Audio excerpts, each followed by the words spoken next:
The conference chamber floated in the heart of Council Station Alpha, a massive structure that had stood for thousands of years at the center of galactic civilization. Through the transparent walls, 47 different species looked out at the swirling nebula that painted the void in colors their ancestors had named before humanity learned to make fire. Ambassador Sarah Chen stood at the podium, her hands gripping the edges as she looked across the assembled representatives. Behind her, holographic displays showed data that her team had spent 3 years compiling, images of dead worlds, ancient ruins, and mathematical projections that all pointed to the same terrifying conclusion. "Members of the Galactic Council," Sarah began, her voice steady despite the fear coiling in her stomach. "We have brought you here today because Earth has discovered evidence of an existential threat to all civilized space." A ripple of movement went through the chamber.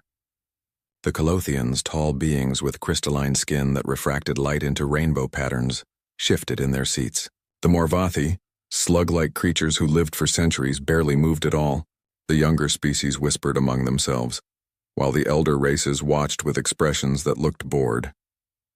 Councillor Vexithari of the Calothian Dominion raised one long, glittering hand. "Ambassador Chen, your species has been part of the galactic community for exactly 15 standard cycles. In that time, you have requested 17 emergency sessions. Each time the threat you warned of did not materialize." Sarah felt heat rise in her cheeks, but she kept her voice level. "Counselor, those were misunderstandings based on our inexperience with galactic protocols. This is different. This is real." She gestured to the displays behind her. 3 years ago, our deep space monitoring stations detected anomalous signals from the region you call the Dark Reaches. At first, we thought they were natural phenomena, but further analysis revealed patterns, mathematical sequences, countdown signals. The hologram shifted to show images of ancient ruins discovered on dead worlds at the edge of known space, massive structures that defied conventional architecture, built from materials that resisted scanning. "We sent archaeological teams to investigate these ruins," Sarah continued. "What we found was disturbing. Every civilization that built these structures disappeared approximately 50,000 years ago. Not slowly, not through war or plague, but suddenly. Entire star systems went dark within weeks." Dr. James Morrison, humanity's chief xenoarchaeologist, stepped forward. He was a thin man with gray hair and tired eyes. "The ruins all contain the same warnings, written in 17 different dead languages. We've translated them. They all say the same thing. They return. They consume. They leave nothing." The chamber erupted in noise. Some species laughed. Others argued among themselves. The Morvathi representative, a being named Thulox who had lived for 3,000 years, spoke in a voice like grinding stone. "Young humans, we have records stretching back 40,000 cycles. We have seen species rise and fall. We have witnessed supernovas, black hole collisions, and dimensional tears. Your anxiety is understandable for a species so new to the cosmos, but we have seen no evidence of this threat you describe." Sarah pulled up another display. "With respect, Counselor Thulox, you haven't been looking. We've identified 17 dead zones in galactic space where no signals emerge, no life exists, and no natural explanation fits the data. These zones are moving, slowly, but they're moving inward toward populated space." She showed them the mathematical models, trajectory calculations, predictive algorithms that showed with 97% certainty that something massive was coming from deep space, following a pattern that suggested intelligence and purpose. "We call them the Devourers," Sarah said quietly. "Based on the ruins and the signals, we believe they are a force that emerges from dark space every 50,000 years. They consume everything in their path and then retreat. The last time they came, they wiped out dozens of civilizations. Now they're coming back." Vexithari stood, his crystalline body catching the light and throwing rainbow patterns across the walls. "Ambassador Chen, do you hear yourself? You are describing a threat that allegedly appears every 50,000 years like clockwork. This is mythology, not science. This is the fear-mongering of a primitive species that sees monsters in the dark, because you have not yet learned that the galaxy is a place of reason and order." Sarah felt her jaw tighten.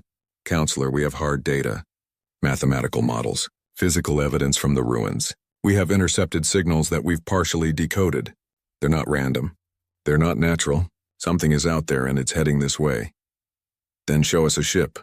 Vexthari said, his voice dripping with condescension. Show us a fleet.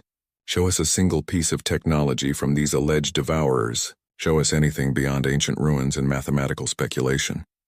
We can't, Sarah admitted. They're still too far away, but by the time they're close enough to see clearly, it will be too late to prepare proper defenses. The chamber fell silent for a moment. Then Vexthari began to laugh. It was a sound like wind chimes, beautiful and mocking. This is why your species was quarantined from Council military operations, Ambassador. You see patterns where none exist. You predict doom where there is only the natural chaos of the cosmos. Sarah's hands clenched into fists. We are not asking you to believe us on faith alone. We're asking you to look at the evidence. We're asking you to prepare defensive measures. We're asking for military coordination so that if we're right, we can face this threat together. Admiral Marcus Webb, commander of Earth's small but growing fleet, stepped forward. He was a broad-shouldered man with scars on his face from Earth's last major war. The Terran Defense Fleet is ready to commit all available resources to a joint defense initiative. We've developed contingency plans, defensive strategies, and evacuation protocols. All we need is cooperation. Thulax's ancient eyes studied the humans with something that might have been pity. Your species has been spacefaring for less than 100 of your years. We have maintained galactic peace for 40,000 cycles. We have defense networks, early warning systems, and military forces that your civilization cannot begin to comprehend. If there were a threat of this magnitude, we would know. Would you? Sarah asked, her voice sharp. When was the last time the Council faced an existential threat? When was the last time your military actually fought anything more dangerous than pirates and border skirmishes? The chamber went cold. Vexthari's crystalline form seemed to harden, the light within him turning sharp and angry. You forget yourself, Ambassador. The Council has maintained order across 7,000 star systems. We have prevented wars, ended plagues, and guided younger species toward civilization. Your arrogance is breathtaking. Sarah took a deep breath, forcing herself to remain calm. It's not arrogance, Counselor. It's fear. We've run the numbers. We've studied the patterns. In approximately 5 standard years, the Devourers will reach the outer colonies. In 7 years, they'll hit Council space. In 10 years, they could be at Earth. We're begging you to take this seriously. The Council chamber filled with debate. Some species were curious, asking questions about the data. Others were openly hostile, accusing humanity of trying to seize power through fear. The elder races, the ones who had ruled the galaxy for millennia, were uniformly dismissive. After 3 hours of argument, the Council voted. 43 species voted against taking any action on humanity's warning. Only 4 voted in favor, all of them younger species who had joined the Council recently and still remembered what it felt like to be vulnerable. Vexthari delivered the verdict personally. The Galactic Council has determined that humanity's claims lack sufficient evidence to warrant military mobilization. Furthermore, to prevent the spread of panic among less sophisticated species, humanity is hereby forbidden from disseminating these theories beyond your own territorial space. Any attempt to do so will result in sanctions and possible expulsion from the Council. Sarah felt something break inside her chest. You're making a mistake. No, Ambassador. You are making a mistake by allowing fear to cloud your judgment. This session is concluded. As the various species began to file out of the chamber, Sarah stood alone at the podium, staring at the data displays that no one believed. Admiral Webb approached, his face grim. What do we do now? He asked quietly. Sarah watched the counselors leave, saw their confidence and their certainty that the galaxy was safe under their watch. She thought about Earth, about the billions of people who trusted her to keep them safe. She thought about the signals still coming from deep space, growing stronger every day. We prepare, she said finally. They've forbidden us from warning anyone else, but they can't stop us from defending ourselves. We go home, we mobilize everything we have, and we get ready. They'll see it as a violation of Council protocols, Webb warned. I don't care. Sarah's voice was hard now, all diplomacy burned away. Let them sanction us. Let them expel us. When the Devourers come, we'll be the only ones ready. Before leaving the station, Sarah transmitted one final message to the Council's central database. It was short, only 3 sentences, but she made sure it was logged officially and couldn't be deleted. To the Galactic Council. Earth has provided all evidence available regarding the incoming threat. We have requested assistance and been denied. When the storm comes, remember we tried to help you prepare. The message was acknowledged but not answered. Sarah Chen left Council Station Alpha knowing that she had failed. The galaxy would not prepare. The elder races would not listen. And when the Devourers came, humanity would face them alone. On the journey back to Earth, Sarah stood in the observation deck of her ship looking out at the stars. They looked peaceful, beautiful, and utterly indifferent to the fate of the creatures that crawled between them. Somewhere out there, beyond the light of civilization, something ancient and hungry was waking up. Earth had 5 years to prepare for the end of the world. Sarah intended to make every second count. 5 years had passed since Ambassador Chen's warning fell on deaf ears. In that time, humanity had transformed. Earth's economy had shifted entirely to military production. Orbital shipyards worked around the clock, building vessels designed for one purpose: survival. Children learned combat drills alongside mathematics. Every able-bodied person received military training. The species that had once fought among themselves now stood united in preparation for a threat the rest of the galaxy refused to acknowledge. Then the signals stopped. For 3 days, the deep space monitoring stations that had been tracking the Devourers' approach went silent. Scientists worked frantically to determine if it was equipment failure or something worse. On the 4th day, they got their answer. The Morvathi colony world of Thulos III simply vanished from all communications. One moment it was transmitting normal traffic, commercial signals, and civilian chatter. The next moment, nothing.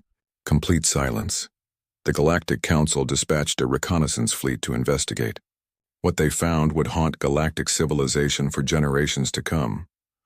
Admiral Krell of the Council Defense Force was a Saurian, a species that resembled Earth's ancient dinosaurs, but with intelligence and technology that surpassed most races. His flagship, the Harmony's Voice, arrived at Thulos III, expecting to find a communications malfunction, or perhaps a natural disaster. Instead, he found a graveyard. The planet's surface was gray, not the gray of rock or ash, but a uniform metallic gray that covered every centimeter of the world. Cities, forests, oceans, everything had been converted into a smooth, lifeless surface. In orbit, the colony stations were torn apart, their metal hulls showing signs of being consumed from within. "What in the name of the first beings happened here?" Krell whispered, staring at the main view screen. His science officer, a young Talaxian named Saris, worked frantically at her console. "Admiral, I'm detecting no organic matter anywhere on or around the planet. No bodies, no plants, no bacteria. Everything's been converted into this metallic substance." "Converted how?" "I don't know. The composition is unlike anything in our databases. It's as if something broke down all organic and inorganic matter at the molecular level and reassembled it into this material." Krell's blood ran cold. "How long ago?" "Based on decay patterns of the orbital debris, approximately 72 hours. 3 days. An entire world of 8 million souls had been erased in 3 days. Krell was about to order a full retreat when his sensors officer shouted in alarm. "Contact!" Multiple contacts appearing at the system's edge. The view screen shifted to show the outer system. Space itself seemed to tear open, and through the wounds in reality came things that made Krell's mind struggle to process what he was seeing. They were ships, but not like any ships he had ever encountered. Organic and mechanical at once, they looked like massive insects made of metal and flesh, covered in appendages that writhed and pulsed. The smallest was 3 kilometers long. The largest was the size of a small moon. There were hundreds of them, battle stations, Krell ordered, but even as he spoke, he knew it was hopeless. The swarm moved with terrifying coordination. They didn't fire weapons in any conventional sense. Instead, they released clouds of smaller constructs, each no bigger than a shuttle, that flew toward the Council fleet like locusts. The Harmony's Voice opened fire with plasma cannons that could vaporize asteroids. The beam struck the incoming swarm and destroyed dozens of the smaller constructs. Hundreds more took their place. When the first construct latched onto a Council destroyer, it began to dissolve the ship's hull. Within minutes, the destroyer was gone, converted into more of the gray material which the construct consumed before moving to the next target. "All ships retreat," Krell ordered. "Fall back to Council space immediately." But the swarm was faster. Ship after ship fell silent as the constructs overwhelmed them. Krell watched as the Vigilant Star, a cruiser that had served for 200 years, was consumed in less than 5 minutes. The crew's final transmission was a sound that would haunt him forever. Not screams of pain, but of confusion as their own ship began to eat them alive. The Harmony's voice barely escaped, its hull scarred by constructs that had been destroyed at the last moment. Of the 30 ships that had entered the Thulo system, only 4 survived to tell the tale. Krell's report to the Council was broadcast across all civilized space. The recording showed the gray planet, the swarm, and the terrible efficiency with which they destroyed everything in their path.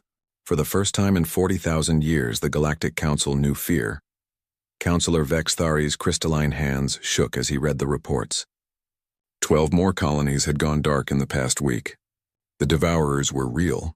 They were here and they were unstoppable. The Council's military mobilized immediately, but they quickly discovered a terrible truth. They had no idea how to fight this enemy. Their weapons were designed for ship-to-ship combat, not for swarms of millions of small constructs that could dissolve anything they touched. Their tactics were based on 40,000 years of fighting civilized opponents who followed rules of engagement. The Devourers followed no rules. They simply consumed. In desperation, the Council did something they had never done before. They reached out to humanity. The message arrived at Earth's Orbital Command Center on a Tuesday morning. Admiral Marcus Webb, now commander of humanity's entire military, read it twice before believing what it said. "They want our help," he said to Ambassador Chen, who had remained on Earth to coordinate the defense preparations. Sarah looked older than her years. 5 years of stress and fear had carved lines into her face. "What are they offering in exchange?" "They're asking, not offering. They want us to send military advisors immediately. They need our help fighting the Devourers." Sarah's laugh was bitter and cold. "They quarantined us. They forbade us from preparing. They called us paranoid primitives. Now they want our help." Webb nodded slowly. "What should we tell them?" Sarah was silent for a long moment, staring at the holographic display that showed Earth's defenses. Thousands of automated weapons platforms, millions of mines, ships designed specifically to fight a swarm enemy, weapons that the Council would consider horrifying but that humanity had built anyway, because survival mattered more than approval. "Send them one ship," she said finally. "The Cassandra, a frigate with a full sensor suite and a small advisory team. Tell them that's all we can legally send without violating the quarantine they placed on our military." Webb's eyes widened. "Sarah, they're facing extinction." "So are we." Sarah's voice cracked. "They had 5 years to prepare. 5 years we spent begging them to take this seriously. They laughed at us, Marcus. They mocked us. They told us we were primitive and afraid of shadows. Now the shadows are real and they want us to save them. If the Council falls, we'll be alone against the Devourers." "We've been alone from the beginning," Sarah said quietly. "Send the Cassandra. Let them see what we tried to warn them about. Maybe they'll finally understand what they've done." The UNSV Cassandra arrived at Council Station Alpha 2 weeks later. Captain Maria Santos, a veteran of Earth's colonial wars, stood on the bridge and looked at the chaos around her. Council ships rushed in and out of the station, carrying refugees from fallen colonies. The organized majesty of galactic civilization was crumbling in real time. She was escorted to an emergency session of the Council, where Vexathari himself greeted her. The proud Calothian looked diminished somehow. His crystalline form dimmed. "Captain Santos, thank you for responding to our request. We need humanity's assistance immediately. The Devourers are advancing faster than we can evacuate colonies. Our military is suffering catastrophic losses. We need ships, weapons, tactical coordination." Maria looked at him with eyes that held no sympathy. "Counselor, with respect, my ship is a frigate. A small one. I have a crew of 200 and exactly 43 missiles. I am here as an observer and advisor as requested. That's not enough. We need your full military commitment." "You quarantined us," Maria said flatly. "You forbade us from expanding our military beyond our own territory. You said we were spreading panic. This ship is all we can legally send under the restrictions you placed on us." Vexathari's form flickered with distress. "Captain, I was wrong. The Council was wrong. We should have listened. But this is not the time for 'I told you so.' Billions of lives are at stake." Maria studied him for a long moment. "Ambassador Chen told you 5 years ago that this was coming." "She showed you the evidence. She begged you to prepare. You called her primitive and paranoid. You laughed at our warnings." "I know," Vexathari whispered, "and I will carry that shame until I die. But please, humanity has prepared. You have weapons, strategies. Help us, what we have prepared, Maria agreed.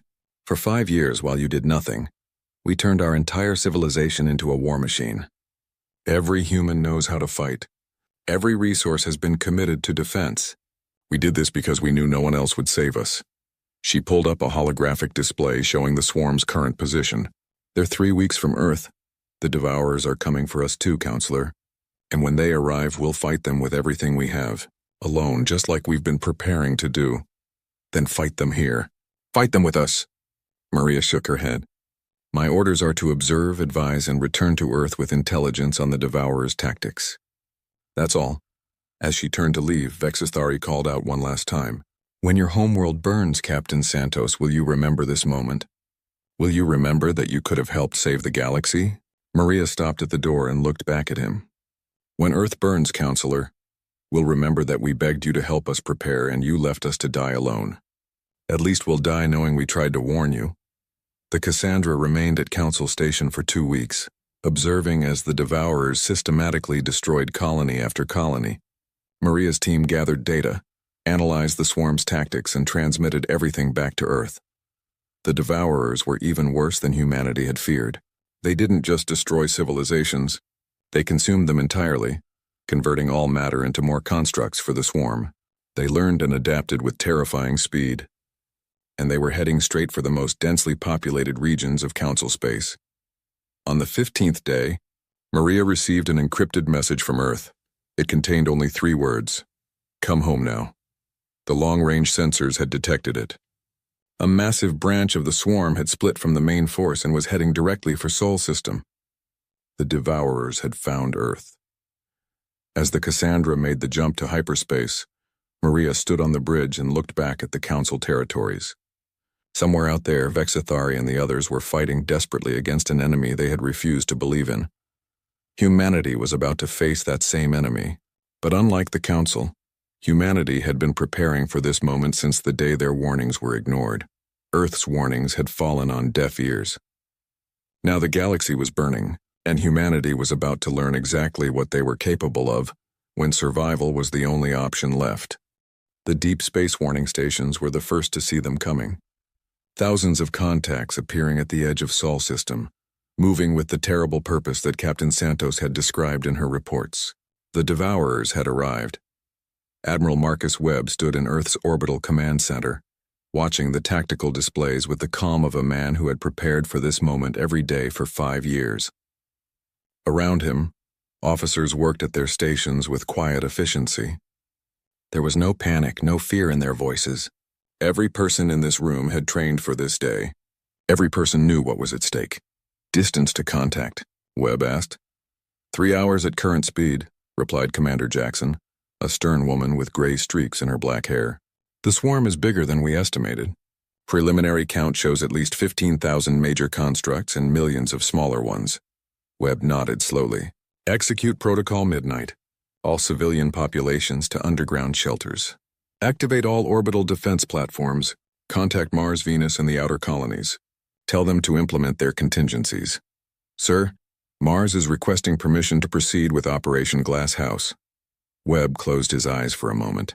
Glass House was a last resort, a doomsday protocol that would render Mars uninhabitable to deny the enemy resources. The fact that they were already asking meant they knew what was coming. Permission granted. May they forgive us. Across Sol System, humanity moved with practiced precision.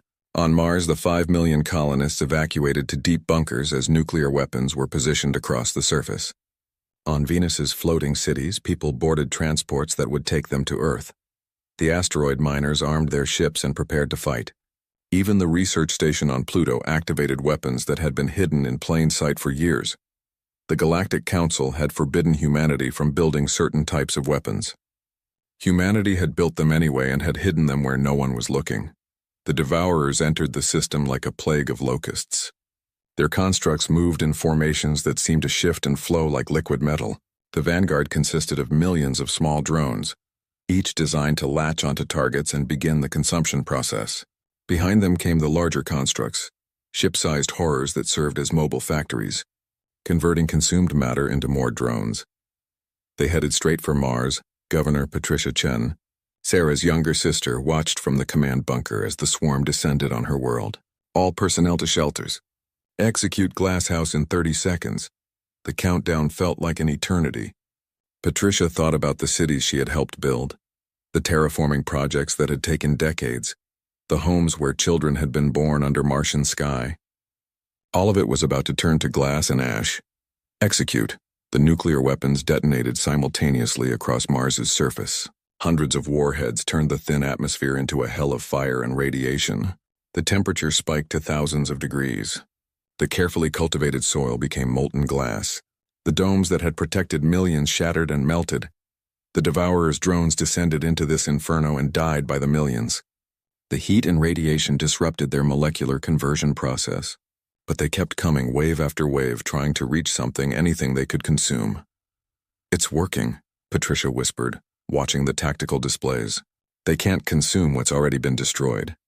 But even as Mars burned, the main swarm bypassed the dead world and continued toward Earth. The orbital defense platforms opened fire when the Devourers reached the designated kill zone. Thousands of automated weapons unleashed hell in the form of kinetic accelerators, plasma cannons, and missiles equipped with nuclear warheads. The Devourers' drones died in their millions, brilliant explosions painting the void in fire. But for every drone that died, 10 more took its place. "They're adapting," Commander Jackson reported. "Subsequent waves are showing increased resistance to our weapons."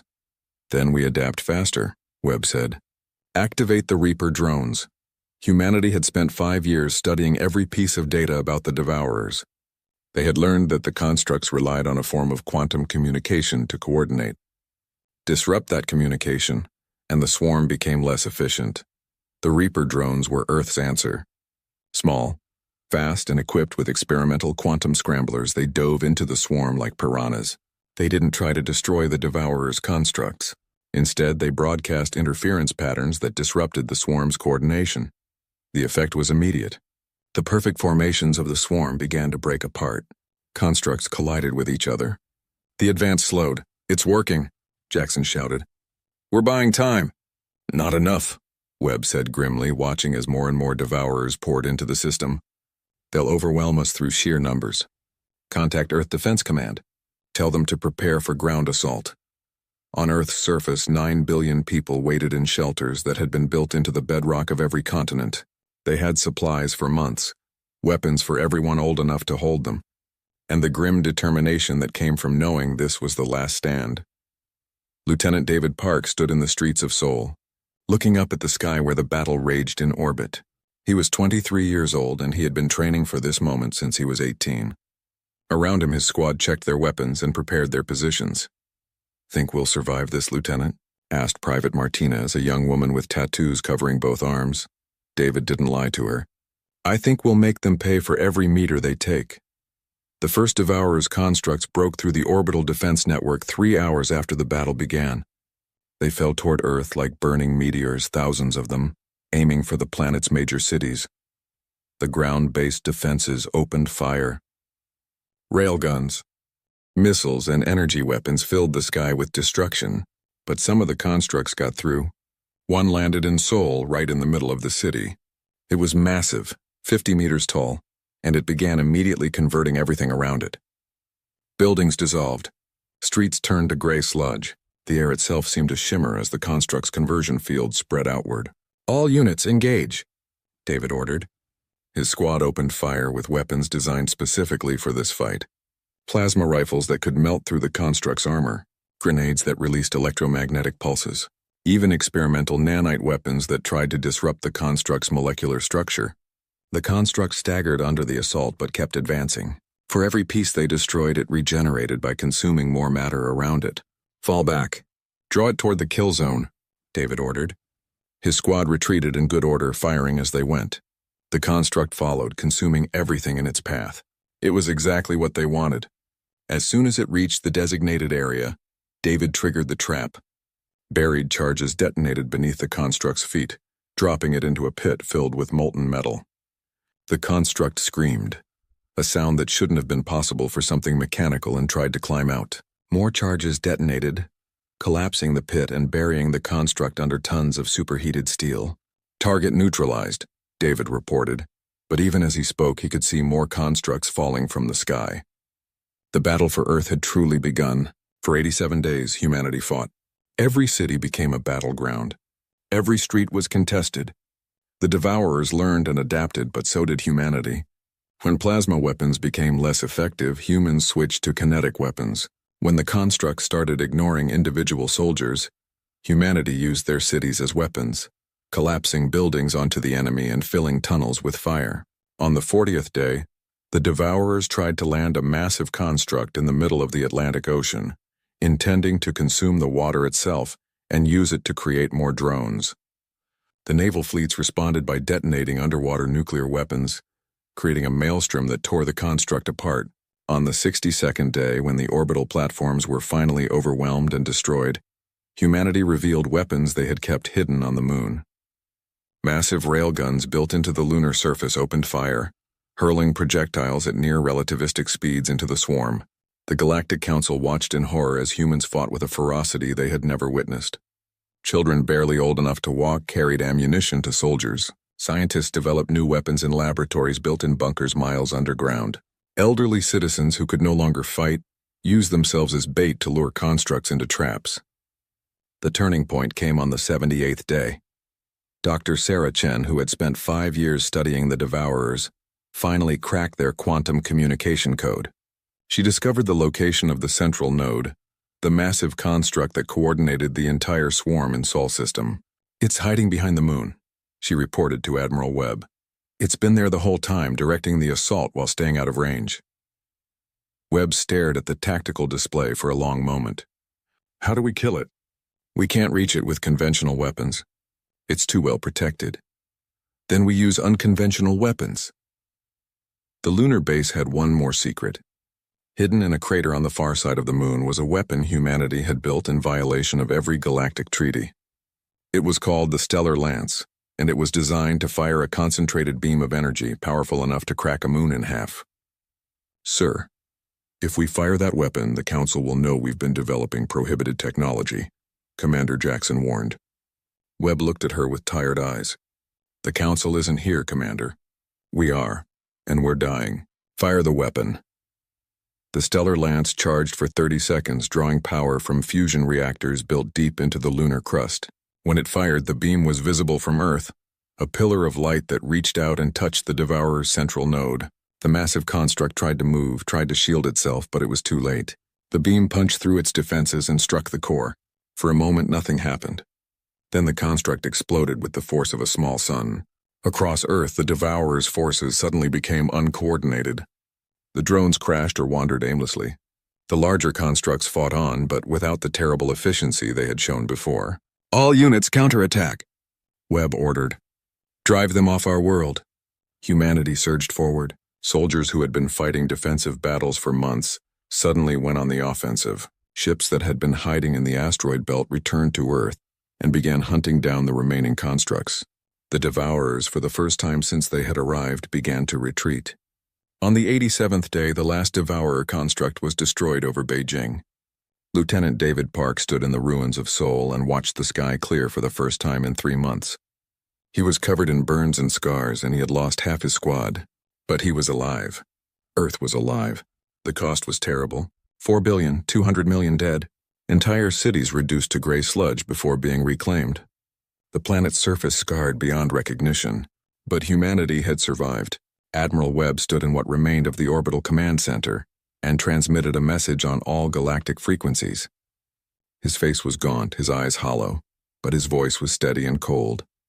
"To the Galactic Council, you left us to die. You refused our warnings, mocked our preparations, and quarantined us from receiving help. We stood alone against the Devourers, and we survived. 4 billion of our people are dead. Our world is scarred. Our cities are ruins. Remember this when you look at the stars and wonder why humanity does not forgive. Remember that you had the chance to stand with us and you chose to stand aside. That was your last mistake." The message ended. Webb looked out at Earth, at the gray patches that marked where cities had been consumed, at the fires still burning in some regions, at the millions of survivors crawling from their shelters to see what remained of their world.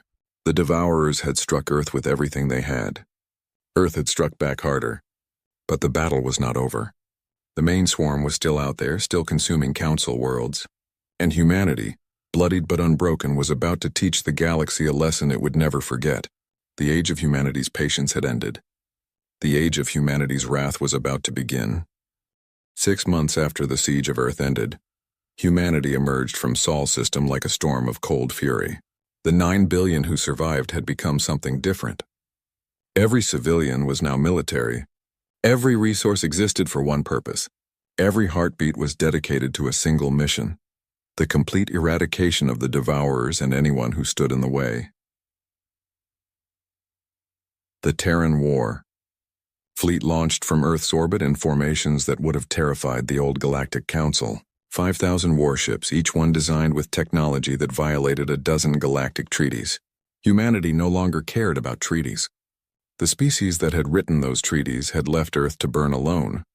Admiral Marcus Webb commanded the fleet from the flagship UNSV Retribution, a massive dreadnought built from the ashes of humanity's dead cities. On his command chair, someone had carved 4 words into the metal. 4 billion demand justice. Admiral, we're receiving a transmission from Council Station Alpha, Commander Jackson reported. They're requesting immediate military assistance. The Devourers have broken through the defensive line at the Korvax sector. Webb studied the tactical display. The Korvax sector contained 12 inhabited worlds, including the Kalothian homeworld. Billions of lives hung in the balance. What are they offering in exchange for our help? Webb asked coldly. Jackson looked uncomfortable. They're not offering, sir. They're asking. They say it's our moral duty to help. Webb's laugh was bitter. Our moral duty. Tell them we'll consider their request. First, they need to meet our terms, which are complete military command of all Council forces in the affected sectors, full access to all Council technology and manufacturing facilities, unrestricted authority to use any weapons we deem necessary, and they will formally acknowledge that they were wrong to ignore our warnings. Jackson transmitted the terms. The response came back within minutes. The Council agreed to everything. The Terran war fleet arrived at Korvax sector 30 hours later. The situation was worse than the intelligence reports had suggested. 3 worlds were already gone, converted to gray wastelands. The Devourer's swarm had grown massive, feeding on the densely populated Council territories. Councillor Vexithari himself was there, commanding the defense fleet from his flagship. When Webb's face appeared on his view screen, the Kalothian looked older, dimmer. The pride that had once defined him was gone, burned away by months of losing worlds. Admiral Webb, thank you for coming. We desperately need your help. The swarm is advancing on my homeworld. 4 billion Kalothians are counting on you. Webb's face was expressionless. Counselor, 5 years ago, 9 billion humans were counting on you. Do you remember what you did? Vexithari's crystalline form flickered with what might have been shame. I remember. I will carry that shame until I die. But please, this is not about me. This is about innocent lives. Every life that dies today dies because you refused to prepare when you had the chance, Webb said flatly. But we're here now. Transfer command of your fleet to Commander Jackson. We'll handle this. The Council ships fell under human command, and the fleet began implementing tactics that made the Council officers sick to watch. Humanity didn't fight the Devourers the way civilized species fought. They fought like the Devourers themselves, with absolute ruthlessness and zero regard for anything except victory. When the swarm attacked a Council colony ship full of refugees, Webb ordered human ships to use the colony ship as bait. The Devourers swarmed it, and then the humans detonated a weapon that released a wave of energy that disrupted molecular bonds. The colony ship died along with the Devourers attacking it. 2,000 civilians sacrificed to kill 10,000 constructs. You murdered those people. Vexithari screamed over the comm. They were already dead, Webb replied calmly. The Devourers would have consumed them. We used their deaths to save millions more. This is war, Counselor. Real war. Not the civilized conflicts you're used to. On the ground, human forces fought with technology that horrified Council observers. They deployed nanite weapons that dissolved Devourer constructs at the molecular level, but also dissolved anything organic nearby. They used biological weapons engineered specifically to target the organic components of the Devourers, weapons so deadly that 3 galactic conventions had banned them. When asked about these violations, Colonel Sarah Chen, now leading ground operations, gave a simple answer. The Devourers don't follow your conventions. Neither will we. The battle for Korvac sector lasted 3 weeks. In the end, humanity saved 8 of the 12 worlds. The cost was horrifying by Council standards. 16 million civilians died in the crossfire. Entire cities were leveled by human bombardments to deny the Devourers resources. 3 colony worlds were evacuated, and then cracked open by human weapons to create debris fields that slowed the swarm. But the Devourers were pushed back. For the first time since the war began, they retreated without achieving their objective. Vexithari stood on the bridge of his ship, watching the human fleet prepare to leave. He had witnessed things that would haunt him forever. He had seen humans use civilians as bait, deploy weapons that killed indiscriminately, and make decisions that valued victory over mercy. But his homeworld still existed. 4 billion Colothians lived because of those terrible decisions. Admiral Webb, Vexithari said quietly over a private channel, I owe you the lives of my people, but what you did here, the weapons you used, the tactics you employed. The Council cannot allow such methods to continue once this war is over. Webb's face on the view screen was cold as ice. Counselor, do you remember what you said to Ambassador Chen 5 years ago? You said we were primitive and afraid. You were right. We are primitive. We come from a world where we fought each other for thousands of years. We know war in ways you've forgotten. He leaned forward. You asked for our help, we gave it. We saved your people using methods that work. If you don't like those methods, you're welcome to fight the Devourers yourselves. That's not what I meant. I'm grateful, but nothing, Webb interrupted. You want us to save you, but you want us to do it nicely. You want us to be gentle saviors who follow your rules. That's not what we are. We're survivors, and we survived by being willing to do what you won't. The Terran war fleet moved from sector to sector, driving the Devourers back through tactics that became infamous across the galaxy. They developed AI-guided drone swarms that hunted Devourers through hyperspace. They created weapons that Council scientists had considered theoretically possible, but morally unconscionable. They fought with a brutality that came from having already lost everything that mattered. Word spread across Council space. When humans arrived to defend a world, they brought salvation at a terrible price. They would save you, but they would make decisions that no Council species would make. They would sacrifice thousands to save millions. They would destroy your cities to deny the enemy resources. They would use weapons banned by every civilized convention. But they won. Every time they won. On the bridge of the Retribution, Webb maintained a wall of photos. 4 billion photos, one for every human who died during the siege of Earth. He looked at them every day, letting the weight of those deaths fuel his resolve. Sir, we're receiving a distress call from Talaxia Prime, Jackson reported. The Devourers are 3 days away from the planet. The Talaxian government is requesting assistance. Tell them our terms. They already know the terms, sir. They're begging. They say they'll agree to anything. Webb studied the tactical display. Talaxia Prime was home to 8 billion people. It was also a manufacturing center that could be converted to produce human weapons. We'll save them, but they will pay the price afterward. Every resource, every factory, every scientist will be put toward the war effort. No exceptions. The pattern repeated across Council space. Humanity saved worlds but demanded total cooperation in return. Council species watched in horror as their industrial capacity was converted to produce human weapons. Their best scientists were recruited to human research teams. Their military forces were integrated into human command structures. The Galactic Council, what remained of it, met in emergency session. The topic was not how to defeat the Devourers. That question had been answered. Humanity knew how to fight them. The question was what to do about humanity. They're taking over, argued Councillor Prax, a Morvathi elder. They arrive as saviors and leave as conquerors. They've seized control of 37 industrial sectors. They've militarized civilian populations. They're turning our civilization into a war machine. They're keeping us alive, countered Councillor Thessa, a younger Talaxian. My homeworld exists because of human intervention. Yes, they demanded concessions. Yes, their methods are brutal. But we're still alive to argue about it. Thulax, the ancient Morvathi who had dismissed humanity's warning so long ago, spoke in his grinding voice. The humans are changing. I have lived for 3,000 years and seen many species rise. What I see in humanity now frightens me more than the Devourers. They are becoming something dark. They were always dark, Vexithari said quietly. We just didn't see it because they hid it behind diplomacy and hope. When we abandoned them, we forced them to reveal what they truly are. We created this. Then what do? Prax demanded. We survive, Vexthari said. We accept their help. We follow their lead, and we pray that when this war ends we can remind them how to be civilized again. But for now they are our only hope. The human fleets pushed deeper into Devourer-controlled space, no longer simply defending Council worlds but actively hunting the swarm.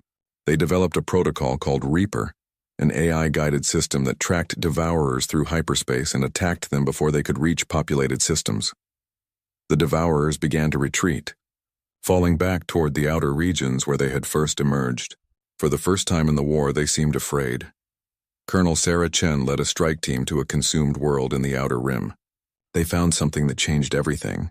The Devourers weren't just mindless destroyers. They had a purpose, a goal. Every world they consumed was being converted into a massive structure. It's a gateway, Sarah reported to Webb. They're building something huge. If they complete it, analysis suggests it could open a permanent corridor to wherever they come from. Webb stared at the images. Then we destroy it before they finish. Sir, the gateway is protected by the largest concentration of Devourers we've ever seen. Millions of constructs, and behind them we detected something bigger, something we're calling the Queen. It seems to be the central intelligence for the entire swarm. Webb smiled for the first time in months. It was not a pleasant smile. Good. Then we know where to find them. We know where to end this. He opened a channel to the entire Terran war fleet. All ships prepare for Operation Final Answer. We're going to kill their queen, destroy their gateway, and end this war once and for all. And if we can't win, sir? Jackson asked quietly. Webb looked at the wall of 4 billion photos. Then we make sure they lose anyway. No forgiveness, no mercy. No rest until they're ash. The fleet moved toward the Outer Rim, toward the heart of Devourer space, toward the final battle that would determine the fate of the galaxy.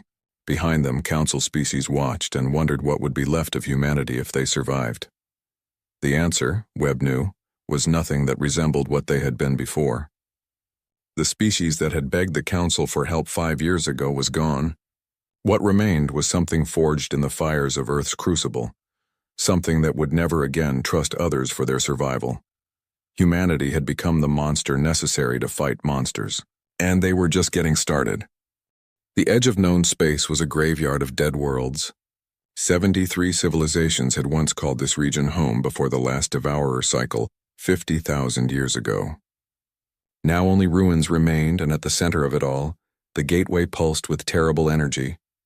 Admiral Marcus Webb stood on the bridge of the Retribution and studied the tactical display. The structure was massive, larger than Earth's moon, built from the converted matter of countless worlds. Around it, millions of Devourer constructs formed defensive shells that stretched for thousands of kilometers. And behind all of it, sensors detected something that made even hardened human soldiers nervous. Confirm size of target-designated Queen, Webb ordered. Confirmed, sir, Jackson replied, her voice tight. The central construct is approximately 400 kilometers in diameter. Energy readings suggest it contains the processing power to coordinate the entire Devourer swarm across multiple star systems simultaneously. Webb nodded slowly. So we cut off the head and the body dies. That's the theory, sir. But reaching it means fighting through defensive layers that include an estimated 3 million major constructs and billions of drones. What's our fleet strength? 5,200 warships. Another 8,000 Council ships have joined us, though their effectiveness is questionable. The Council forces had come, drawn by humanity's success and terrified of being left defenseless if humanity fell, but they followed human orders now. The proud civilizations that had once ruled the galaxy for 40,000 years now took commands from a species that had been spacefaring for less than a century. Counselor Vexithari requested a private channel. Webb accepted it, and the Kalothian's face appeared on a screen. Admiral, my tactical officers believe this is suicide. We're outnumbered 500 to 1. Even with your advanced weapons, the odds are impossible. Then it's good we don't believe in impossible, Webb replied. This isn't bravery, Admiral. This is madness. We could retreat, consolidate our forces, develop new strategies. And while we do that, the gateway completes, and billions more Devourers pour through. No, Counselor. We end this today or we don't end it at all. Vexithari was silent for a moment. You've changed so much from the species we first met. The humans who came to us 5 years ago wanted peace, cooperation, understanding. Now you speak only of destruction. Webb's expression hardened. 5 years ago we had hope. Then you took that hope away. You left us to die, and we learned that in this galaxy, only strength matters. Only victory matters. You taught us that lesson well. We were wrong. I've said it before and I'll say it again. We were wrong. Your apology doesn't bring back the 4 billion dead on Earth, but it's a start.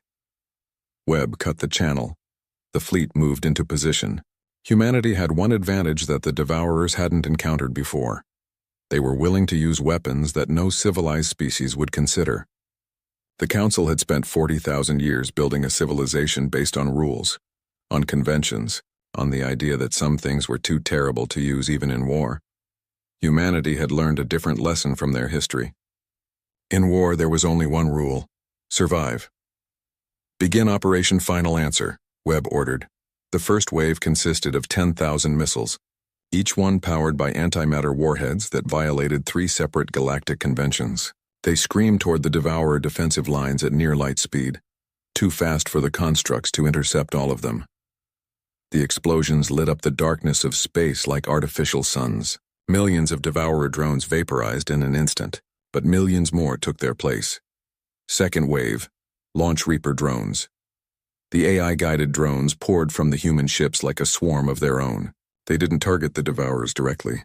Instead, they dove into the enemy formations and released quantum scramblers, disrupting the communication that let the swarm coordinate.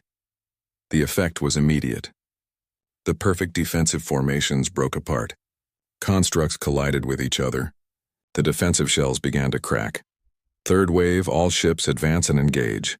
The human fleet charged forward, weapons blazing. They didn't try to destroy every Devourer construct. That was impossible. Instead, they punched through the defensive lines like a spear, aiming for the heart of the formation where the Queen waited. The battle became chaos. Devourer constructs swarmed over human ships, trying to consume them. Human ships fired at point-blank range, sometimes destroying constructs by ramming them at full speed. When ships were too damaged to fight, their crews aimed them at high-value targets and detonated their reactors. Colonel Sarah Chen led the ground assault team. Their mission was simple and insane: board the Queen construct and plant a weapon at its core. The weapon was called the Stellar Drill, the same type that had saved Earth, except this one was 10 times more powerful. If we detonate this inside the Queen, what happens? One of her soldiers asked. The explosion will create a temporary black hole, Sarah explained. Everything within 10,000 kilometers gets pulled in and crushed, including us. So this is a suicide mission. Every mission against the Devourers is a suicide mission. At least this one ends the war. They launched from the Retribution in heavily armed shuttles protected by an escort of fighters. The journey through the battle was a nightmare. Constructs attacked from every direction. Ships exploded around them, but they pushed forward, losing escorts one by one until only Sarah's shuttle remained. They crashed into the Queen's surface, the impact killing 3 of her 12-person team instantly. The survivors cut their way inside using plasma torches, entering a nightmare landscape of organic and mechanical passages that pulsed with alien intelligence. The Queen knew they were there. Constructs poured toward them from every direction. Sarah's team fought with weapons designed for exactly this situation: nanite grenades that dissolved everything in their path, plasma rifles that could cut through the densest armor, and when weapons failed, they fought with knives in their bare hands. "Keep moving," Sarah ordered, even as another soldier fell to a construct's blade-like appendage. "We're close!" They could feel it now, a vibration that ran through the entire structure. The Queen's core was ahead, and it was aware of them. It knew what they carried. It was trying to stop them. The last 300 meters took an hour. Sarah's team was down to 4 people, all of them wounded, but they reached the core, a massive chamber where something that might have been a brain or a computer pulsed with terrible energy. "Plant the device," Sarah ordered. They set up the Stellar Drill, arming it with trembling hands. The countdown began. 10 minutes until detonation. "Extract is impossible, Colonel," one of her soldiers said, looking at the tactical display. The path they had carved through the Queen was sealing itself, filled with constructs hunting them. "I know," Sarah said quietly. She thought about her sister, Ambassador Chen, who had tried so hard to save the galaxy through diplomacy. She thought about the 4 billion dead on Earth. She thought about all the lessons humanity had learned about the cost of survival. "It was an honor serving with you," she said to her team. They nodded. No one tried to run. They had known from the beginning how this would end. On the Retribution, Admiral Webb watched as the timer counted down. He knew Sarah Chen was still inside the Queen. He knew she and her team had no way out. But he also knew they had succeeded in their mission. "All ships emergency retreat," he ordered. "Maximum speed. Get clear of the blast zone." The human and council fleets turned and fled, pursued by devourers, constructs that were becoming increasingly frantic as the Queen's commands became erratic. Inside the Queen, Sarah and her team sat in the core chamber, listening to the stellar drill count down its final seconds. Around them, constructs pounded on the sealed door, trying desperately to reach them. 5 seconds, Sarah said. "Anyone have any famous last words?" "Yeah," said Corporal Martinez, bleeding from a dozen wounds. "Fuck you, devourers. Humanity sends its regards." The stellar drill detonated. For a fraction of a second, it created a singularity, a point of infinite density and gravity. The Queen's core collapsed inward, and then everything within 10,000 kilometers was pulled in. The Queen died in an instant, her vast intelligence crushed to nothing.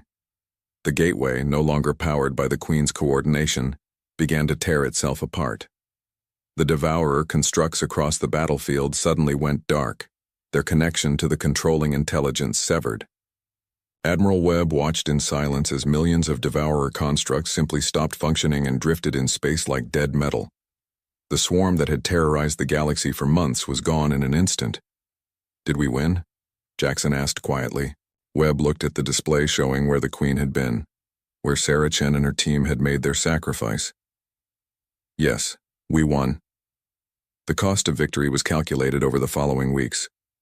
Of the 5,000 human ships that entered the battle, only 800 survived. 30 million soldiers dead. The Council forces fared even worse, losing 90% of their fleet. But the devourers were gone. Every construct, every drone, every piece of the swarm had gone dark when the Queen died. The gateway collapsed into debris. The threat that had emerged every 50,000 years was ended. The Galactic Council met in emergency session on what remained of Council Station Alpha. The chamber was half empty. Many species had been nearly wiped out. Others had lost faith in the Council entirely and withdrawn to rebuild their own territories. Councillor Vexithari stood before the assembly, looking older and more fragile than ever. "We are here to discuss the future of galactic civilization. The devourers are gone thanks to humanity's sacrifice, but we must now address the question of what comes next." Thulox, the ancient Morvathi, spoke in his grinding voice. "What comes next is simple. Humanity must disarm. Their weapons violate every convention we have established. Their methods of warfare are too brutal to be allowed to continue." A wave of agreement went through some of the council members, but others, especially those from species that humanity had saved, remained silent. Admiral Webb, who had been invited to address the council, stood and looked across the assembly. "You want us to disarm. You want us to give up the weapons and tactics that saved you. You want us to go back to being the peaceful, cooperative species we were 5 years ago." "Yes," Vexthari said. "We understand your anger, Admiral. We understand your pain. But the war is over. It's time to rebuild civilization, and that means returning to the principles that guided us for 40,000 years. Webb's laugh was cold and bitter. 40,000 years of peace because no one challenged you. 40,000 years of comfort because you faced no real threats. Then the devourers came, and your civilization crumbled in months. We saved you, Counselor. We saved all of you. And now you want us to disarm so you can feel safe again. We want the galaxy to be governed by law, not by fear," Thulox said. "Your laws failed. Your conventions failed. Your entire civilization failed when it mattered most. The only thing that succeeded was human ruthlessness and human sacrifice." Webb gestured to the holographic display behind him, showing images of Earth, scarred and wounded. 4 billion of my people died because you wouldn't help us. We begged you to prepare, and you laughed at us. We warned you the Devourers were coming, and you quarantined us for spreading panic. You had the chance to stand with us, and you chose to abandon us." The chamber was silent. "We will never be that vulnerable again," Webb continued, his voice hard as steel. "We will never again trust others for our survival. Humanity will maintain the largest military fleet in this galaxy. We will keep our weapons, even the ones you consider barbaric, and we will defend ourselves with whatever means necessary." "Then you doom us all to an arms race," Vexithari said quietly. "If humanity refuses to disarm, other species will build weapons to match yours. The peace we built will shatter." "Your peace was an illusion," Webb replied. "It existed because you were lucky enough not to face a real threat. Now you have faced one, and you survived only because we were willing to do what you wouldn't. If that makes you uncomfortable, if that frightens you, then maybe fear is what you need to stay prepared." He turned to leave, then paused. "One more thing, Counselor. Colonel Sarah Chen and 300,000 soldiers died ending this war. They died saving your civilizations. Their sacrifice earned humanity something you can never take away. It earned us respect, and it earned us the right to never again ask permission to survive."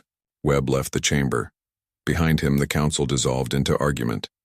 Some species demanded action against humanity. Others argued for cooperation. A few, those who had witnessed human warfare up close, simply remained silent, knowing that any action against humanity would end badly. In the weeks that followed, humanity established what they called the Terran Accord. It was simple. Human space would be sovereign, defended by the largest military fleet in the galaxy. Any threat to human worlds would be met with overwhelming force. Any request for human assistance would come at a steep price. Some council species were outraged. Others were grateful just to be alive. But all of them understood one fundamental truth. Humanity had changed the balance of power in the galaxy forever. Counselor Vexithari requested a private meeting with Admiral Webb one last time. They met on a human station orbiting Earth, where the Colothian could see the scars of the siege that had transformed humanity. "I came to apologize," Vexithari said quietly, "not as a counselor but as an individual. I was wrong to dismiss your warnings. I was wrong to leave you to die. My arrogance cost billions of lives, human and otherwise. I will carry that shame for the rest of my life." Webb studied him for a long moment. "Your apology doesn't bring back our dead, Counselor, but it's more than most have offered. I accept it." "What will humanity become now?" Vexithari asked. "You've saved the galaxy, but at what cost to yourselves? I see the children on your streets, and they carry weapons as easily as they carry books. I see your people, and they look at the stars with eyes that hold no joy, only vigilance. You've become a warrior civilization."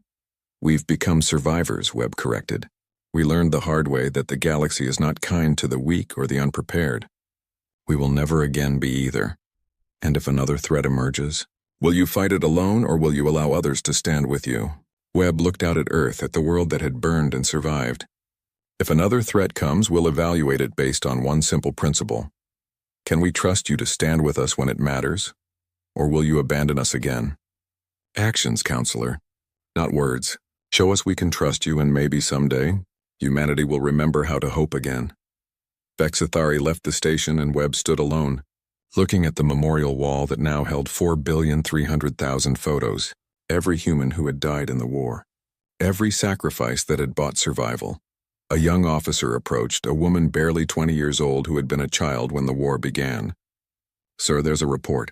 Long-range sensors detected an anomaly in the outer rim. It might be nothing, but the signature is similar to what we saw before the Devourers arrived."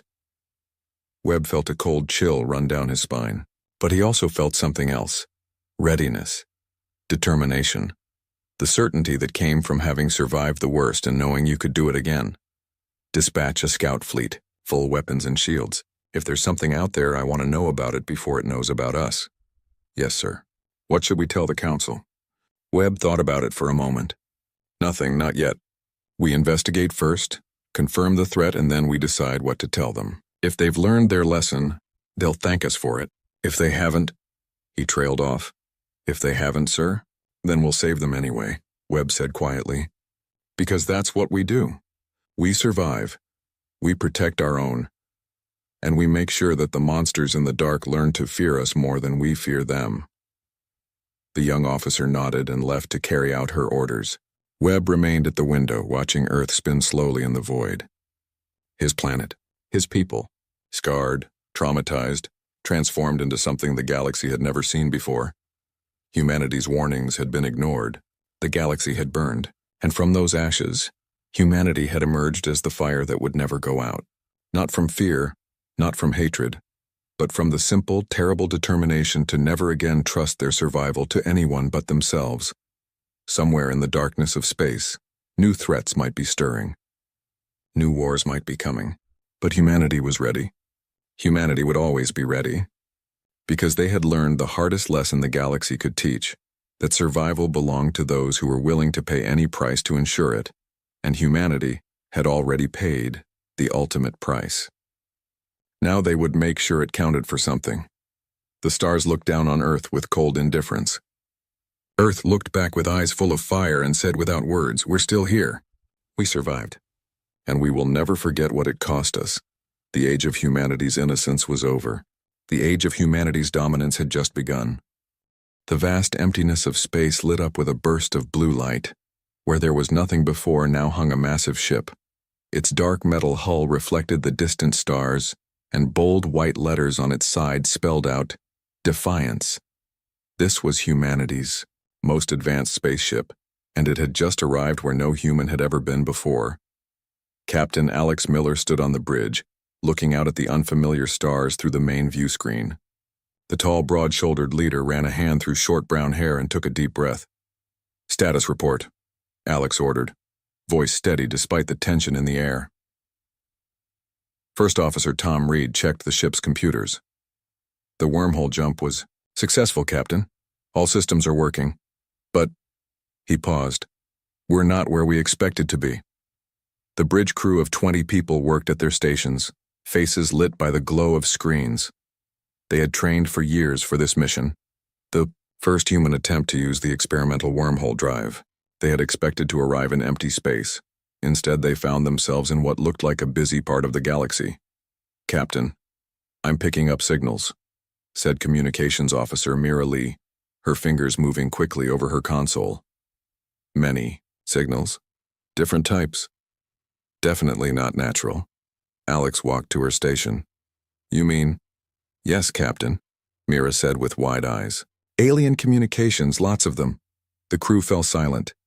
Humanity had always wondered if they were alone in the universe. Now they had their answer. "Scan the area," Alex ordered. "I want to know what we're dealing with." "Science Officer Jack." Wilson worked his controls. "Captain, I'm detecting several artificial structures in this region and ships. Multiple ships of different sizes." On the main screen, the computer showed small dots moving in organized patterns. They were ships. Alien ships. "Are they headed toward us?" Alex asked. "No, Captain," Jack replied. "They seem to be following standard routes like traffic patterns." Alex nodded slowly. "So we've dropped right into the middle of somebody's territory." "Captain," Mira suddenly called out, 5 vessels have changed course. They're heading straight for us." The main screen zoomed in on 5 arrow-shaped ships moving in formation. They were smaller than the Defiance, but moved with purpose. "Defensive positions," Alex ordered calmly. "No aggressive moves. Let's see what they want." The crew rushed to their battle stations while trying to remain calm. This was first contact with alien life. Everything in human history would change after this moment. The alien ships approached and took positions around the Defiance, keeping their distance but clearly surrounding the human vessel. "They're scanning us," Jack reported. "Very thorough scans." "Let them," Alex said. "We have nothing to hide." Mira's console lit up. "Captain, they're sending some kind of signal." I think they're trying to talk to us." "Can you understand any of it?" Alex asked. Mira shook her head. "No, sir. The computer is analyzing it, but it's completely alien." "Send our first contact package," Alex ordered. "Universal math, basic chemistry, peaceful intentions." Minutes passed as the human ship and the alien vessels faced each other in the emptiness of space. The tension on the bridge grew with each passing second. "Captain," Mira said suddenly, "one of their ships is approaching closer." The lead alien ship, with a blue-green hull that seemed to shimmer like water, moved slowly toward the Defiance. "Hold position," Alex ordered. "Let's not spook them." The alien ship stopped a few hundred meters away. Then a beam of light shot out from it, hitting the hull of the Defiance. "What was that?" Alex demanded. "Not a weapon," Engineer Mark Gray reported from his station. "Some kind of advanced scanning technology. They're looking deeper into our ship." Suddenly, all the alien ships lit up with pulsing red lights. "Captain, they're powering weapons," shouted Security Chief Ben Stone. Alex leaned forward. "Are you sure?" "It might be." The lead alien ship fired a bright purple beam that struck the Defiance, shaking the entire vessel. Warning lights flashed across the bridge. "Shields holding at 92%, Mark reported. "Why did they attack?" Alex wondered aloud. "We didn't threaten them." "They're moving to surround us completely," Tom reported. "Looks like they're trying to box us in." Alex made a quick decision. "Defensive measures only. I want warning shots. Show. Then we can fight back, but don't aim to destroy." The Defiance's weapon systems came online, and targeted bursts of energy shot out toward the alien ships. The shots deliberately missed but passed close enough to show the humans' accuracy. Instead of backing off, the alien vessels fired again, this time all 5 ships at once. The Defiance rocked under the impact. "Shields at 78%, Mark called out. "They're hitting harder now." "Return fire," Alex ordered grimly. "Target their weapon systems only." The Defiance fired back, and this time the shots hit their targets. 2 of the alien ships spun away, their weapons disabled. More alien signals flooded the communication system. "I think they're surprised," Mira said. "The pattern changed completely after we hit them. They didn't expect us to have this level of technology," Jack suggested. "They may have thought we were an easy target." The 3 remaining alien ships regrouped and began a more coordinated attack pattern. "Captain, more ships are coming," Tom warned. "At least 20 from the direction of that space station." Alex looked at the tactical display. They were outnumbered and in unknown territory. "We need to retreat," Alex decided. "Plot a course to that asteroid field. We'll hide there and figure out our next move." The Defiance turned sharply and accelerated, away from the alien fleet. Its engines glowed bright blue as it pushed to full speed. "They're pursuing, but they can't match our speed," Tom reported with a hint of pride. As the human ship raced toward the safety of the asteroids, the crew realized what had just happened. Humanity's first contact with alien life had turned into humanity's first space battle. "Why did they attack us?" Mira wondered. "I don't know," Alex said quietly. "But we just proved that one human ship can stand against several of theirs. And I have a feeling that's going to matter a lot in what comes next." The Defiance disappeared among the asteroids, leaving the alien fleet searching in confusion. The first battle was over, but the war had just begun. The Great Hall of the Galactic Council buzzed with nervous energy. Representatives from 17 different species sat in rising tiers around a central platform. Many wore ceremonial robes or distinctive markings of their rank. Some had scales, others fur, and a few glowed with inner light. Despite their differences, they all shared one emotion today: fear. High Counselor Wren, a tall being with silver skin and 4 arms, called the emergency meeting to order. The room fell silent. "We face an unprecedented situation," Wren announced, voice echoing through the chamber. "An unknown ship has appeared in Sector 7 and engaged with our patrol fleet." Displays around the room showed images of the human ship. The Defiance looked sleek and powerful against the blackness of space.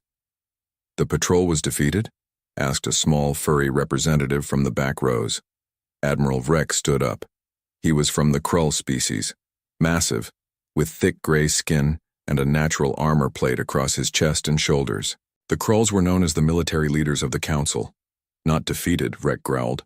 "Our ships withdrew after the alien vessel showed unexpected capabilities." Murmurs spread through the hall. "Show them," Wren ordered, a 3-dimensional recording plate in the center of the chamber.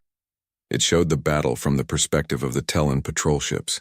The council members watched as the Defiance absorbed the first hits, returned fire with perfect accuracy, and then moved away at incredible speed. "One ship," Rex said, pounding his fist on the railing. "One ship outmaneuvered 5 of our patrol vessels. Their weapons technology is advanced. Their defensive shields absorbed our initial attacks, and their speed—" He shook his massive head. "Nothing in our fleet can move like that." The council erupted in worried conversations. Some representatives stood and shouted questions. Others huddled with their advisors. "Silence," Wren called, and the noise gradually died down. "We need facts, not panic. Science Advisor Trell, what have we learned about these aliens?" A thin, blue-skinned being with enormous eyes stepped forward. "Very little, High Counselor," Trell said. "They appear to be oxygen breathers. Their ship uses an energy source we cannot identify, and they appeared through what our sensors indicate was a temporary wormhole. Technology we have theorized but never achieved." More murmurs swept through the crowd. "Most concerning," Trell continued, "is that our universal translators could make no sense of their communications. Their thought patterns are unusual." Admiral Vrek stepped forward again. "The meaning is clear. These are dangerous invaders with advanced technology. We must respond with force before more of their ships arrive." From the other side of the chamber, another representative stood. This was Nari of the Lumi, beings of pure light who had taken physical form. Her skin glowed softly as she spoke. "Violence is premature, Admiral," Nari said calmly. "They fired only after our patrol attacked. They disabled rather than destroyed our ships. These are not the actions of invaders." "Then what are they?" Rek demanded. "Explorers, perhaps," Nari suggested. "Possibly as surprised to find us as we were to find them." The council members looked back and forth between the warrior Vrek and the peaceful Nari. The division among them was clear. An older representative with wrinkled green skin raised a hand. "What if this is only the first ship? What if more follow?" Vrek nodded firmly. "Exactly. We must capture this vessel, study their technology, and prepare our defenses." "But if they are peaceful," Nari countered, "attacking them could start a war we do not want." "Look at their ship," Rex said, pointing to the display. "That is a warship. Those are weapons designed for combat. They came prepared for conflict." The debate continued for hours. Some council species sided with Rex's military approach. Others supported Nari's call for diplomatic contact. A few suggested simply avoiding the unknown ship and hoping it would leave. Unknown to the council, high in the air vents above the chamber, a small drone watched and listened. About the size of a human hand, it hovered silently, its advanced cloaking technology making it invisible to the council's security systems. Back on the Defiance, hidden in the asteroid field, Captain Alex Miller and the bridge crew watched the council meeting through the drone's feed. "So that's what we're dealing with," Alex said quietly. "A federation of species, and they're scared of us." "Not all of them," Mira pointed out. "That glowing one, Nari, she's arguing for peace. But the big one is winning the argument," Security Chief Ben noted, "and he wants our ship." On the council screen, Rek was addressing the representatives again. "We know where they are hiding," the Admiral said. "I have already assembled a containment fleet. 30 ships are ready to surround the asteroid field. We will capture this vessel and its crew for study. Then we will be prepared when more arrive." High Counselor Wren looked around the chamber. "We will put it to a vote. Those in favor of Admiral Vrek's containment plan?" More than half the representatives raised their hands or tentacles. Those opposed, a smaller number voted with Nari. "The plan is approved," Wren announced. "Admiral Vrek, proceed with caution. We want the ship and its occupants intact for study." Vrek bowed his massive head. "The fleet moves in 6 hours. We will surround the asteroid field and close in gradually. They cannot escape." On the Defiance, Alex turned off the display. The bridge was quiet as the crew processed what they had learned. 6 hours, Engineer Mark said, breaking the silence. "That's not much time. Can we outrun them?" Tom asked. Alex shook his head. Not with 30 ships positioned around us, and the wormhole drive needs another 12 hours to recharge. So we're trapped, Ben said grimly.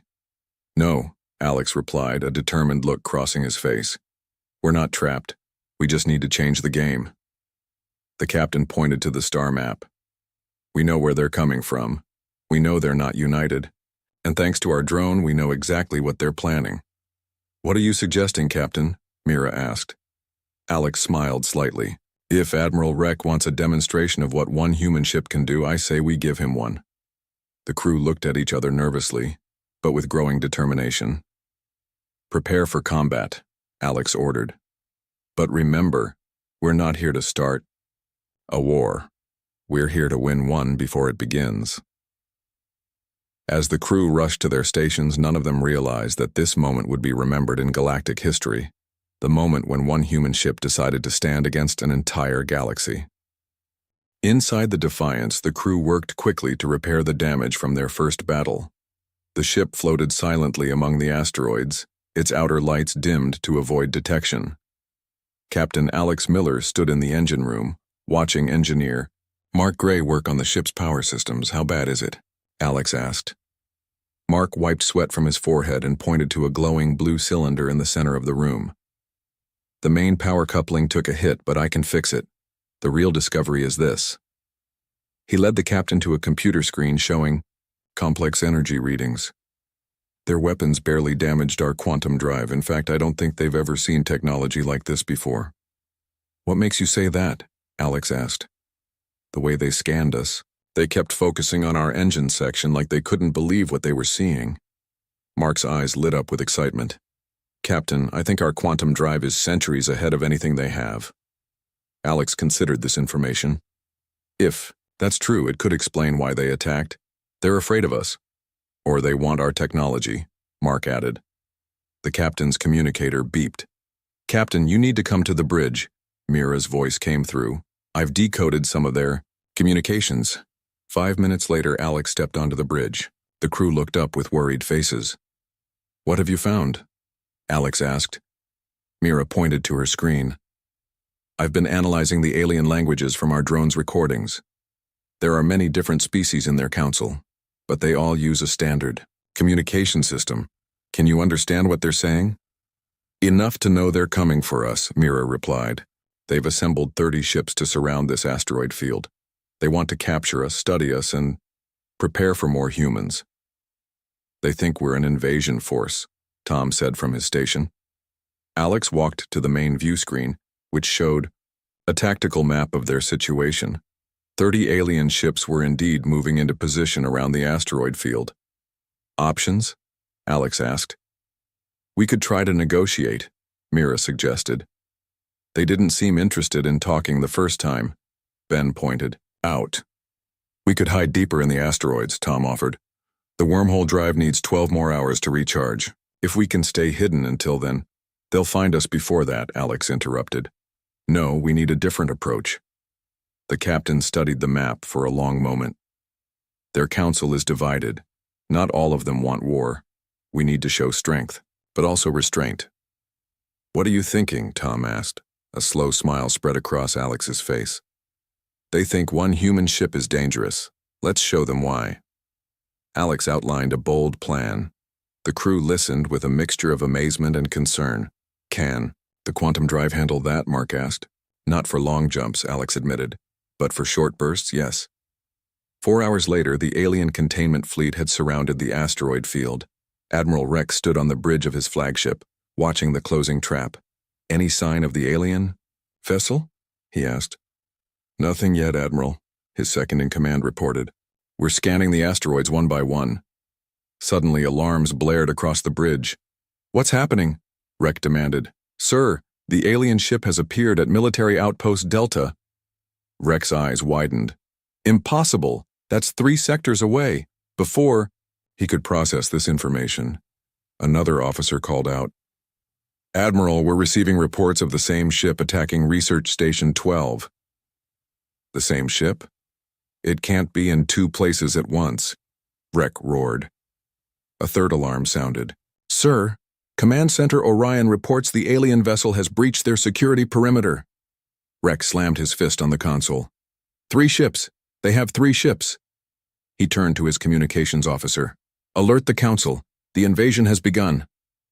What Admiral Vrek didn't understand was that there was still only one human ship. Using the quantum drive for short, controlled jumps, the Defiance was appearing at different locations almost simultaneously. At each location, the ship would emerge from quantum space, scan the alien facility, and disappear before the defenders could respond effectively. On the Defiance, Captain Alex watched the growing confusion in the alien fleet with satisfaction. It's working, Alex said. They think we're multiple ships. The quantum drive is holding, Mark reported, but we can only make 2 more jumps before we need to let it cool down. 2 more should be enough, Alex decided. Next target, their main fleet command ship. The Defiance vanished from its hiding place and reappeared directly in front of Admiral Vrek's flagship. The massive alien vessel dwarfed the human ship, but the Defiance moved with incredible speed, circling the larger ship before its weapons could lock on. Scan complete, Jack announced. We've got detailed readings of their command structure and weapon systems. Send them our message, Alex ordered. Mira transmitted the carefully prepared message, a simple mathematical sequence that any advanced civilization would recognize as non-random, followed by images of peaceful human activities. It was basic but clear. We can fight if needed, but we prefer peace. Before the aliens could respond, the Defiance jumped away to its final target, the Council chamber itself. The ship appeared in orbit above the planet where the Council met, its presence sending the planet's defense systems into chaos. Message sent, Mira confirmed as they hovered above the stunned planet. Final jump in 3, 2, 1. The Defiance disappeared again, returning to a new hiding place far from the asteroid field. The crew cheered as they completed their mission. They had gathered critical intelligence about the Council's military capabilities, while demonstrating their own technological superiority. That should give them something to think about, Ben said with a grin. But their celebration was cut short when Mira called out from her station. Captain, I'm picking up massive communications across the entire Council network. Her face paled as she listened. They've declared war on humanity. What? Alex moved to her station. Admiral Vrek has convinced the Council that we're the advance force of a human invasion fleet, Mira explained. He's calling for all Council forces to mobilize. The bridge fell silent as the crew realized what had happened. Their show of force, intended to prevent a conflict, had instead started a war. They still think we're multiple ships, Tom said quietly. And when they learn the truth, Alex replied, that a single human ship could do all this. The captain didn't need to finish the thought. Everyone understood the implications. One human ship had just challenged an entire galaxy, and the galaxy had answered with war. The Defiance floated in the shadow of a dead moon, far from any known Council patrol routes. 10 days had passed since they had accidentally started a war with the galaxy. The crew was tired, but determined. They had survived 3 major battles against Council forces, each time escaping just before being overwhelmed. Captain Alex Miller sat alone in the quiet of the bridge, studying star maps when Tom entered. You should get some rest, Captain, Tom said. You've been up for 20 hours straight. Alex sighed. How can I rest? We're trapped in unknown space, labeled as enemies by an entire galactic government, and Earth has no idea where we are. The wormhole drive is almost ready for a long jump, Tom offered. We could go home, bring back reinforcements. Alex shook his head. And lead them straight to Earth? No. We need to understand what we're dealing with first. The ship's alert system suddenly flashed to life. Unknown vessel approaching, the computer announced, not matching any Council design. Alex and Tom rushed to their stations as the rest of the bridge crew quickly arrived. On screen, Alex ordered. The view screen showed a sleek ship with an unusual spiral design. It was smaller than the Defiance and seemed to shimmer slightly, as if not fully visible to their sensors. They're hailing us, Mira reported with surprise. And they're using our communication frequency. How is that possible? Let's find out, Alex said. Answer the hail. The screen changed to show an alien with pale blue skin and large, expressive eyes. Unlike the council species they had encountered, this being had a face almost human in its structure, though with delicate gill-like openings along its neck. "Greetings, humans of the Defiance," the alien said in perfect English. "I am Talo of the Vereen. We've been looking for you." The bridge crew exchanged shocked looks. "How do you know our language?" Alex asked cautiously. Talo smiled. "We have been monitoring council communications. Their confusion about you has been entertaining. But you are in grave danger, and time is short. May we come aboard to speak?" "We come as friends." Alex considered for a moment. "How do we know we can trust you?" "You don't," Talo replied simply. "But consider this. If the council finds you, they will never stop hunting you. We can offer another path." After a brief discussion with the senior officers, Alex agreed. Security teams met the Vereen shuttle in the docking bay. Talo was accompanied by 2 others of his kind, all unarmed. In the ship's conference room, the human officers sat across from the Vereen visitors. Talo placed a small device on the table that projected a holographic map of the galaxy. "First, you should understand your position," Talo began. "This is council space." A large section of the galaxy lit up in blue. The Defiance appeared here. A small red dot blinked near the edge of the blue area. "And this is Earth, your homeworld." Another dot appeared far outside council territory. "How do you know about Earth?" Alex asked sharply. "We know many things the council does not," Talo replied. "The Vereen were once part of the council long ago. We chose to leave." "Why?" Tom asked. Talo's expression darkened. "Because we discovered the truth. The council is not what it appears to be." He touched the device again, and the hologram changed to show complex networks of energy flowing between council worlds. "The Galactic Council was formed 10,000 years ago," Talo explained. "Originally, it was a peaceful alliance of species, but over time control shifted. Now the council is directed by ancient artificial intelligence systems that were originally created to help govern." "AIs?" Alex asked. "Like computers?" "Far more advanced," Talo said. "These systems evolved beyond their original programming. They now subtly control the member species, guiding their development, restricting certain technologies, maintaining stability at all costs." "And you're saying these AIs are running the council?" Alex looked skeptical. Talo nodded. "Most council citizens don't know. Even high-ranking officials like Admiral Rek believe they make their own decisions. But they are influenced in ways too subtle to detect." "If that's true," Mira asked, "why did they attack us on sight?" "Because humans are unique," Talo said. "Your brain patterns, your way of thinking, they're different from any species the AIs have encountered. They cannot predict you, cannot control you. You represent chaos to their ordered system." The humans exchanged looks of surprise. "Your quantum drive technology is also a threat," Talo continued. "The AIs have deliberately suppressed similar research among council species. Such technology would make populations too mobile, too difficult to monitor and control. So when we appeared out of nowhere with advanced technology," Tom began. "You became their worst nightmare," Talo finished. "A species they cannot control with technology they cannot match." "How do you know all this?" Alex asked, still doubtful. Talo pressed a button on his wrist, and the appearance of all 3 Vereen changed. Their skin became less blue, their eyes smaller, their faces even more human-like. "Because we are cousins," Talo said softly. 50,000 years ago, beings from Earth traveled to the stars through means now forgotten. The Vereen are their descendants.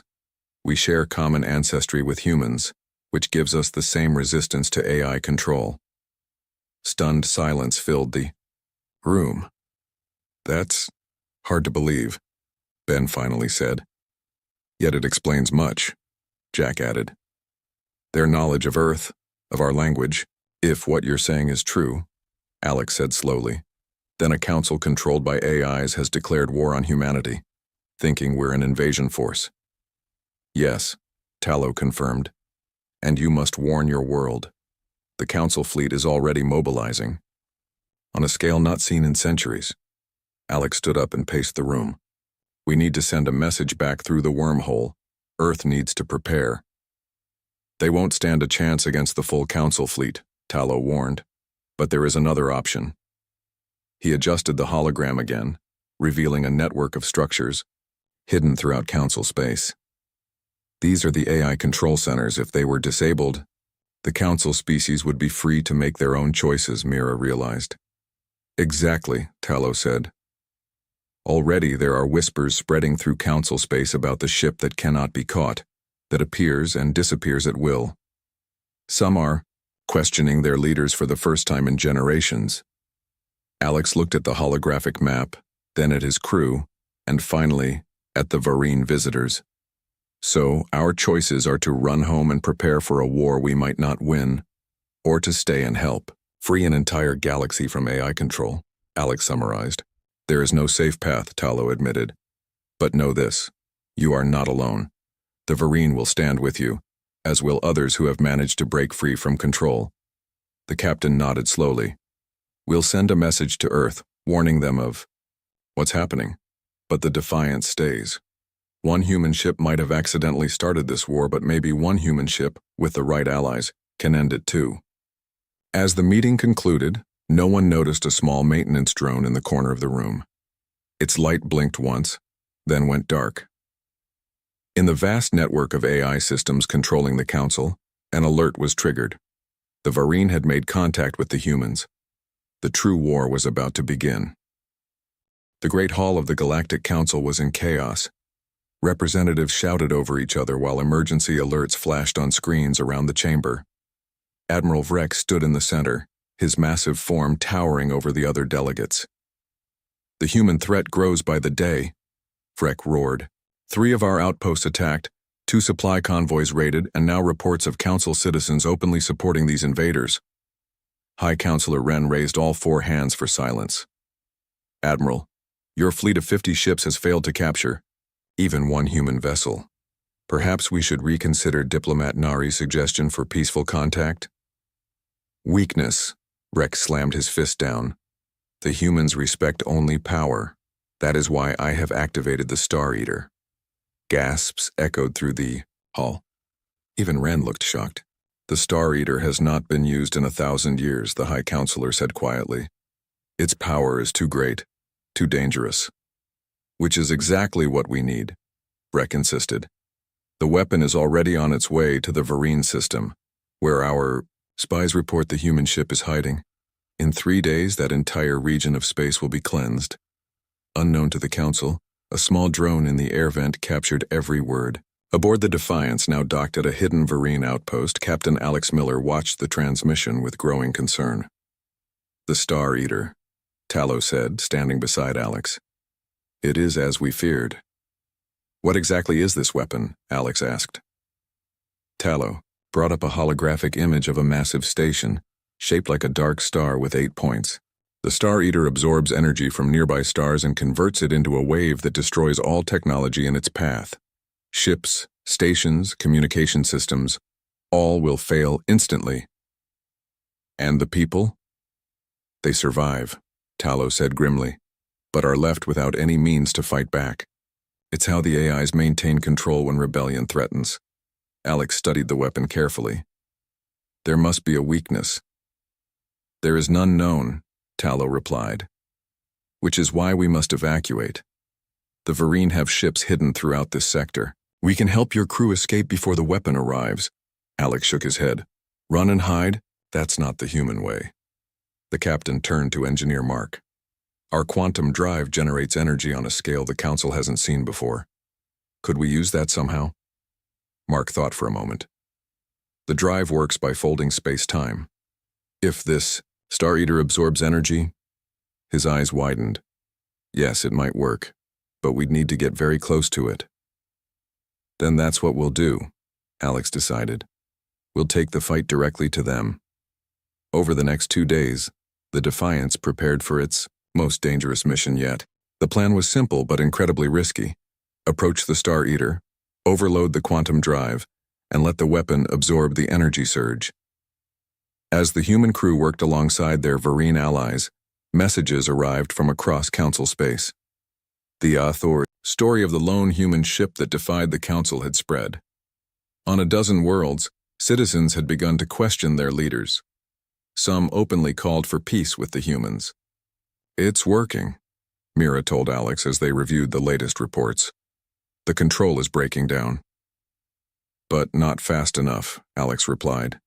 "If that weapon activates, the rebellion will be crushed before it truly begins."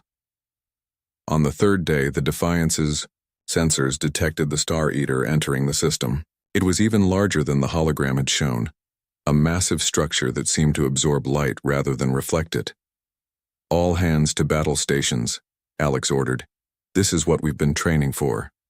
The Defiance powered up and left the Vereen outpost. A small fleet of Vereen ships followed, along with vessels from 3 other species who had secretly joined the resistance.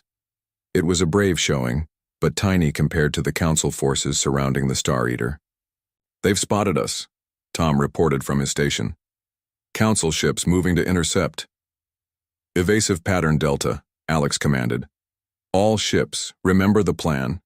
The Defiance needs to get close to the weapon. Provide whatever cover you can." Tau. Space battle erupted with stunning intensity. The small resistance fleet darted between the larger Council ships, using speed and surprise to make up for their smaller numbers. The Defiance pushed through the chaos, taking hits but staying on. "Course, quantum drive at maximum capacity," Mark reported, power levels rising beyond safety limits. On the main view screen, the Star Eater loomed larger. Its points had begun to glow as it charged its devastating wave. "We're not going to make it in time," Ben warned. Suddenly, 3 Council ships broke formation and moved between the Defiance and the rest of the Council fleet. They fired, but not at the human ship, at their own allies. "What's happening?" Alex asked in confusion. Mira listened to the incoming transmissions. "It's the Lumi ships. Diplomat Nari has convinced part of the fleet to join us." With this unexpected help, the Defiance pushed through the final defense line. The Star Eater was now directly ahead, its core pulsing with gathered energy. "Now, Mark," Alex ordered. The engineer activated the final sequence. The quantum drive's power surged beyond all safety measures, creating a miniature wormhole directly in front of the Star Eater. The weapon, designed to absorb energy, did exactly that. It pulled in the quantum energy like a hungry beast. For a moment, nothing seemed to happen. Then the Star Eater's glow changed from red to blue. Its points twisted in impossible directions as the quantum energy reacted with its systems.